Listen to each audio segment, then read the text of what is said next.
participação grande. Eu queria abrir, professora, uma pergunta do Robson Ribeiro, da Eletronuclear, que está nos assistindo lá no Rio de Janeiro. O Robson diz: considerando que perceber os pontos negativos alheios parece ser mais fácil, podemos contribuir para o crescimento das outras pessoas, mesmo com as nossas falhas de caráter? Esse exercício pode nos fazer crescer? Olha, eu vou te dizer que é muito difícil que uma pessoa não tenha noção dos defeitos mais grosseiros que ela tem. Aí a gente vem com toda a boa vontade e diz: fulano, você tem tal coisa. Você só coloca o dedo na ferida do outro. A melhor coisa que você pode fazer pelo outro é crescer. Aliás, isso é uma frase interessante, que diz que a melhor coisa que podemos fazer para aqueles que amamos é crescer como seres humanos. Só assim temos algo de positivo para dar para eles. Então, não sei se isso já aconteceu com vocês, sei lá, deu um rasgão no joelho da minha calça. Eu estou ali morrendo de vergonha, querendo esconder aquilo. Aí, daqui a pouco, uma pessoa: ó, deixa eu te avisar, tem um rasgão no joelho da sua calça. Tem uns 10 te dizer isso, é um inferno, pelo amor de Deus. É lógico que você já viu isso, está tentando esconder. Então, cuidado com isso de achar que apontar defeito dos outros você está fazendo grande coisa. Tá? Muito pelo contrário, aponte as virtudes. Porque quanto mais você aponta as virtudes dessa pessoa, mais ela descobre que tem armas para lutar contra os seus próprios defeitos. Vai ter alguém que vai ter que falar sobre isso?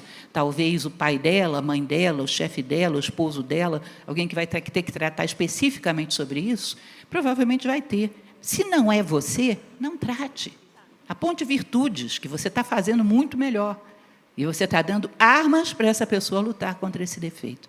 Senão, nós ficamos colocando o dedo na ferida do outro e achando que estamos fazendo grandes coisas. Temos ali na audiência uma pergunta? Por favor.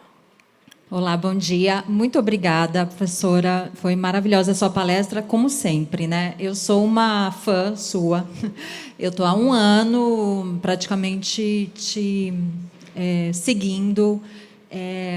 Vou te chamar de você, desculpa, mas claro, pela intimidade. Você transformou a minha vida de um ano para cá. Tenho estudado muito o estoicismo, leio Marco Aurélio, Epicteto, Sêneca, graças aos seus ensinamentos que você coloca nas redes sociais, principalmente no YouTube. Portanto, assim, se ainda não assistiram, assistam. É um ensinamento de vida. Vale muito a pena. O meu lema deste ano é, como você ensina, né, nos seus vídeos, que não adianta plantar morango se quer colher uva, se quer colher maçã. Então, é uma mudança de vida e buscar os conhecimentos, a evolução. A minha pergunta é: desde quando você começou a estudar filosofia e desde quando que você sentiu que isso era o seu propósito? Porque é um propósito mesmo de vida, a gente sente, a gente vê, né? Tá no seu sangue essa forma de comunicação, essa forma de ensinamento, essa forma de querer o bem das pessoas. A gente sente, dá para sentir aí nas suas falas. Agradeço, e eu estou um pouco nervosa porque eu sou sua fã mesmo. E se puder, de eu tirar uma foto, por favor, agradeceria muito. Bom, ao final, obrigada. Muito obrigada. Ao final tem alguns livros ali à venda, quem quiser autógrafos, eu vou dar autógrafos e tiro fotos com o pessoal, tá? Bom, é difícil dizer. Eu, quando era garota, gostava muito de Khalil Gibran e Machado de Assis, era a única referência. E minha avó, eram as únicas referências de filosofia que eu tinha. Quando eu encontrei Nova Acrópole, já aí na juventude, eu encontrei a filosofia que eu estava procurando, que é uma filosofia prática, simples e vivencial, sem complicações, que vai direto à vida das pessoas e as ajuda a responderem positivamente aos problemas da vida. Tá? Isso foi aí com os meus 24 anos de idade. Tá? Mas isso, nada de excepcional. Eu era simplesmente uma grande admiradora de Machado de Assis e Khalil Gibran. E, para mim, aquilo era filosofia. E hoje, eu achava que era filosofia, hoje eu tenho certeza, é mesmo. Por favor. Microfone aqui na frente, gente, por favor. Gostaria de inicialmente agradecer, professora Maria, excelente palestra.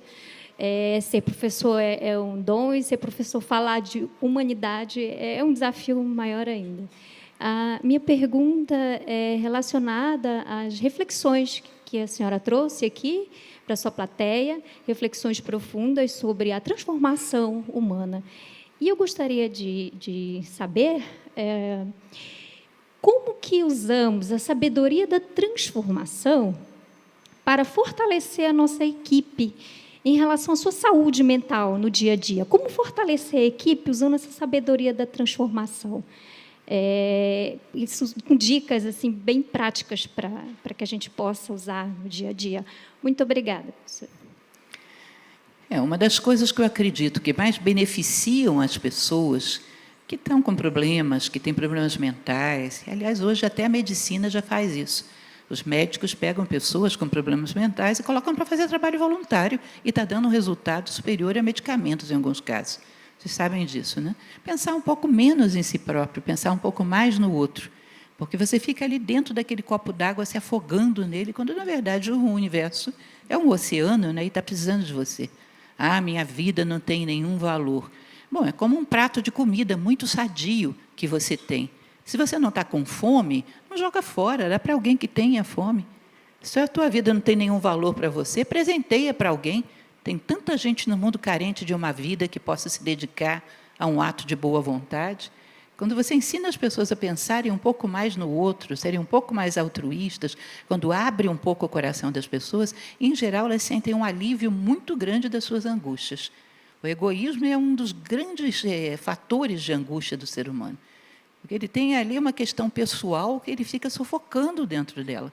Quando, na verdade, ele é que escolheu essa prisão. Ele pode abrir a porta dessa prisão e sair para um mundo muito maior, inclusive ver que tem pessoas com questões pessoais muito piores do que a dele, e que qualquer ato de boa vontade seria um alívio para toda essa dor. Se a minha vida não tem sentido, para mim vai ter para um bando de gente, pode ter certeza. Todos estão carentes de uma vida dedicada à boa vontade. Ou seja, ensinar as pessoas a pensarem um pouco mais no todo, no outro, serem um pouco menos egoístas, é uma saída, em geral, que tem muito boa eficácia em grande parte desses problemas. Claro que isso não livra da terapia, do medicamento, essas coisas, dependendo do problema de saúde mental, é evidente que são necessárias.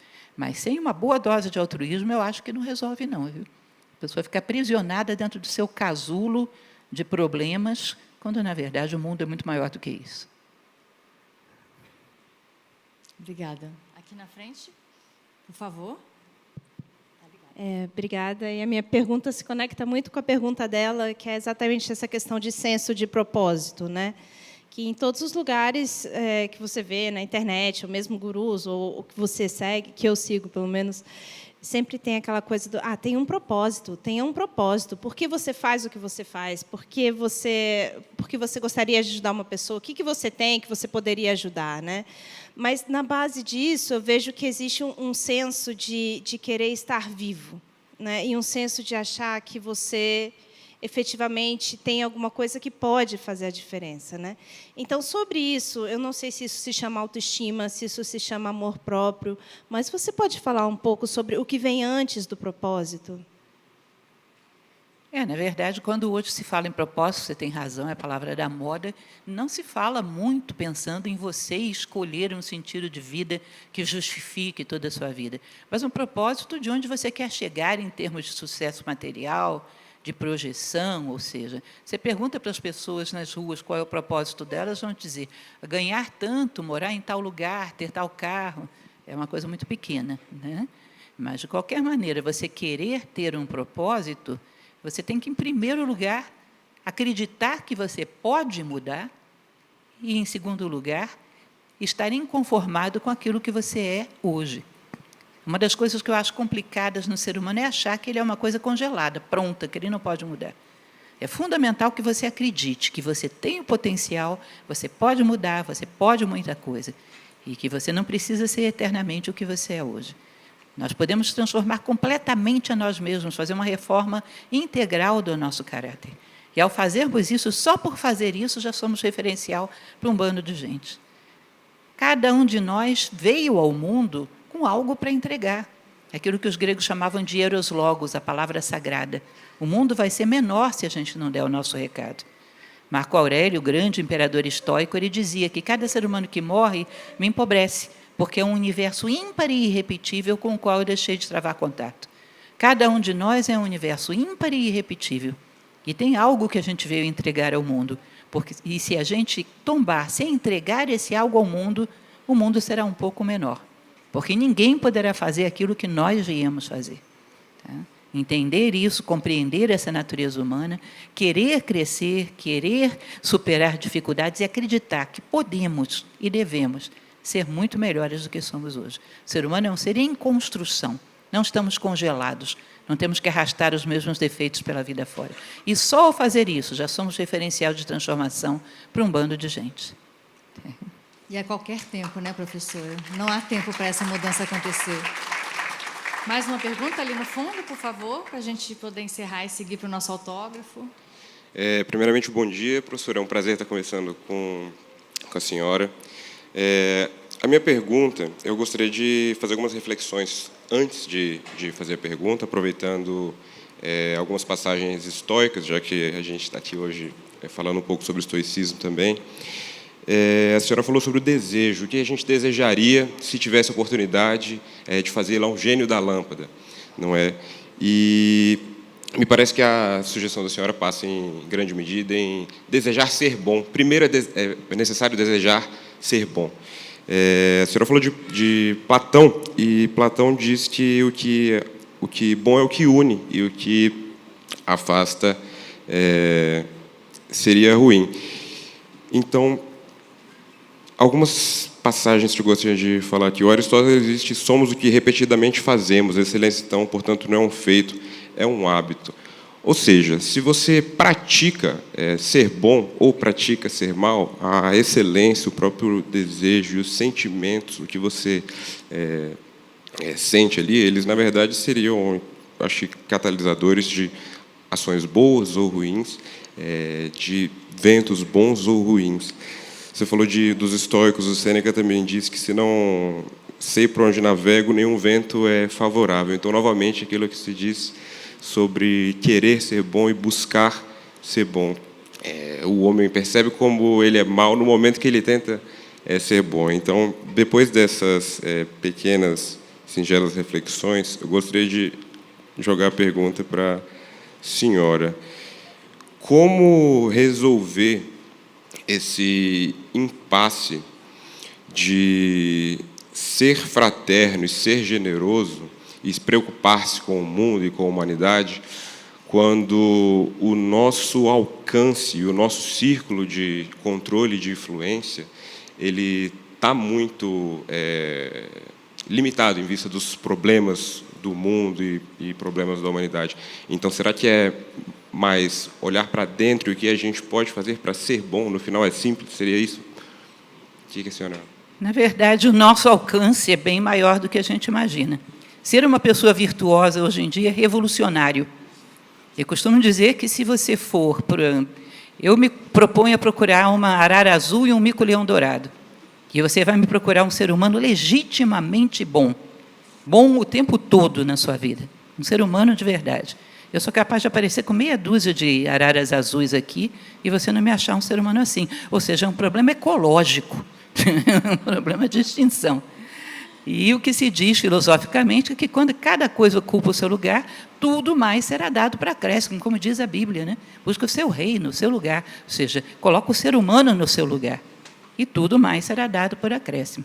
Então, hoje, quando você se transforma num ser humano melhor, cada jovem que chega na sociedade, no cardápio de opções que se coloca diante dele, tem uma opção diferente, que é a opção da tua vida. Ele já não está mais circunscrito a meia dúzia de opções sufocantes. Ele tem uma opção diferente. Um ser humano, nós não temos que acreditar nessa história de que uma andorinha não faz verão. É sempre uma andorinha que vai na frente para que as outras sigam fazendo verão. Na história foram alguma meia dúzia de homens que promoveram grandes mudanças, a massa foi atrás. Um ser humano, quando transforma a si próprio, ele é uma referência de transformação poderosa. Ele é uma opção a mais no mundo. E isso ecoa de uma maneira que vocês não fazem ideia. A coisa mais subversiva que existe hoje no mundo é ser virtuoso. E como são raros, isso aparece a uma distância muito grande. Lembrem lá da frase bíblica: vós sois a luz do mundo. Não se pode ocultar uma cidade erguida sobre um monte. Nós não precisamos ser muitos, nós podemos ser um só. Se somos muito, estamos no alto de um monte e seremos vistos a uma distância muito grande. É assim que a história se fez, com meia dúzia de homens que partiram para fazer a diferença. E daqui a pouco a massa estava correndo atrás. Vocês não acham que vai ser a massa que um dia vai acordar e resolver todo mundo fazer tudo diferente? Uma meia dúzia de pessoas que acordaram e resolveram transformar a sua própria vida. E são um referencial diferente. A história sempre foi assim.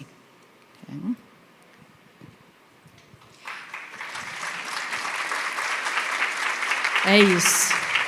Professora, quero agradecer por todo o conhecimento compartilhado, pela sua fala, que sempre nos engrandece. A professora vai estar aqui na frente no nosso hall, autografando os livros, fotografando com vocês. Fiquem à vontade. Eu tenho os últimos recados, mas eu peço mais uma vez uma salva de palmas para a professora Lucelena, que esteve aqui com a gente. Como a sombra e o sol que marcam nosso chão entre os riscos.